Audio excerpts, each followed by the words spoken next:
Hey everybody, and welcome to another episode of MCU Q&A, the weekly show where we answer your questions about the Marvel Cinematic Universe. I'm Doug Herring, your host, as always, and if you have a question about the MCU, email it to me or comment in the comments below. If you want to email your question, that's doug@mcuexchange.com, or of course you can just go into the YouTube comments and ask your question there. Please ask your questions. We cannot do this show without you guys. With that being said, let's answer some questions. This question comes from John via email. He says, "This is definitely a long shot, but do you think there's any way we see Jane Foster again in the future? With her taking on the mantle of Thor in the comics and the MCU's increase in diversity, I think it'd be a smart move for them to make. Plus, Natalie Portman is amazing and was definitely underutilized in the MCU. Well, I definitely agree with that last sentence. Natalie Portman is great, but Jane Foster in the MCU was not. Do I think we'll see Jane Foster ever in the MCU again? Unlikely. Natalie Portman was not a big fan of those movies, it seemed like, especially in The Dark World. She just seemed like she didn't want to be there at all. And it showed. The chemistry, the romance between them was really weak in The Dark World. And I don't think anybody's going to see Thor movies for Thor and Jane. That being said, you brought up that Jane is now Thor in the comics, and I think that we will see a female iteration of Thor in the future. I think that Tessa Thompson is playing Valkyrie in Ragnarok, and I think that it's a very good chance that she will take Thor, if not the mantle of Thor, she will take Thor's place on the Avengers and probably have her own franchise of films. Whether or not she'll actually be called Thor, who knows, but I think that Tessa Thompson is an amazing actress and actually seems to want to be part of the MCU, unlike Natalie Portman. So, yeah, here's hoping we see Valkyrie. I think it makes more sense. You know, in the comics, Thor is a mantle that kind of anybody can have, so you have the alter ego of Donald Blake. You have Thor as a persona, whereas the MCU hasn't established that. They have his powers tied to his hammer in the first movie, and they have the worthiness aspect to it. So Thor could still become unworthy, like he did in the comics. But somebody becoming Thor isn't really a concept in the MCU. So if the Thor mantle was going to get passed down, I think it makes a lot more sense for it to go to another Asgardian. So, yeah, I think Valkyrie is the likely option, and frankly, I'm more excited for that than I would be for a Jane Foster movie anyway. So, thanks for your question, John.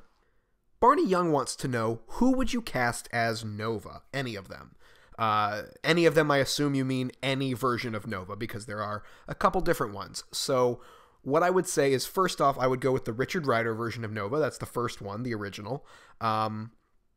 Second, I would say that the nice thing about Nova is almost nobody knows who Nova is. Hardcore comic book readers do, but most people, maybe they've heard of the character once, maybe they remember that the Nova Corps are a thing in Guardians of the Galaxy, but they have absolutely no idea that there's a Marvel hero named Nova, which is awesome, because that's the same thing. That was the case with the Guardians of the Galaxy for the movie. Nobody really knew who they were, so James Gunn had the option to do anything he wanted with their personalities, and with their casting.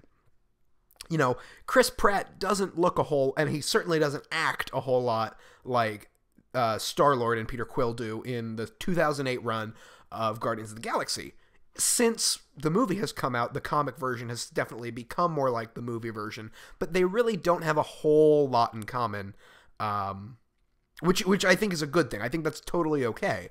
When you take these characters that people aren't familiar with, you can do new things with them. And I think that's necessary with Nova, because he's very similar to Green Lantern. You know, Earth person gets powers when a dying member of an intergalactic space police force gives them some cosmic power. That is almost identical to Green Lantern's story, so I think you do have to do something interesting with it. Which is kind of my long roundabout way of saying it. They can cast whoever they want. I don't think there's any reason he needs to be in high school when he gets his powers. I don't think there's any reason he can't be, though. So even though this cast choice has almost nothing to do with the comics, I'm okay with that, because I don't think the character necessarily needs to be very faithful to the comics. So personally, I would cast Pedro Pascal, just because I'd like to see him lead a superhero movie. and this seems like a decent one. You know, why not this one? He's a leading man. He could be a superhero. I'd like to see him join the Avengers or the Guardians. So just because I like the actor, not because the character, not because he fits the character especially well. But yeah, so I go Pedro Pascal for that reason. Theo Martin asks, what do you think Avengers 4 is going to be named, and what's going to be the aftermath of Infinity War? Great question, Theo, but obviously one that I can only speculate about. I have no definitive answers. But I'll do the best I can and offer you my favorite theory, which is that Avengers 4 is going to be called Avengers Elders of the Universe, and is going to focus on the Elders of the Universe. So I wrote a long article for MCUexchange.com about this. So I'll put the link somewhere in this video, in the show notes for sure. But basically the theory is that the Elders of the Universe are this group of some of the oldest beings in the Marvel Universe. They are some of the last members of the first sentient races in the universe. And each of them stays alive, essentially, by having a hobby. And that hobby is one thing, one pastime, one activity that really kind of defines them. We've already met two of them. That is the Collector, who obviously collects things, and the Grandmaster, who likes games and stuff. That's Jeff Goldblum's character in Ragnarok. I think that it doesn't make any sense to have the Grandmaster in Ragnarok if you don't have some long-term plans for him. I just spilled all over myself. But, you know, Jeff Goldblum's a big actor. The Grandmaster is not in any Ragnarok story for Thor. He's not in the Planet Hulk story in the comic book. He makes no sense to be brought in to this movie. So to me, that says they're setting up for Infinity War.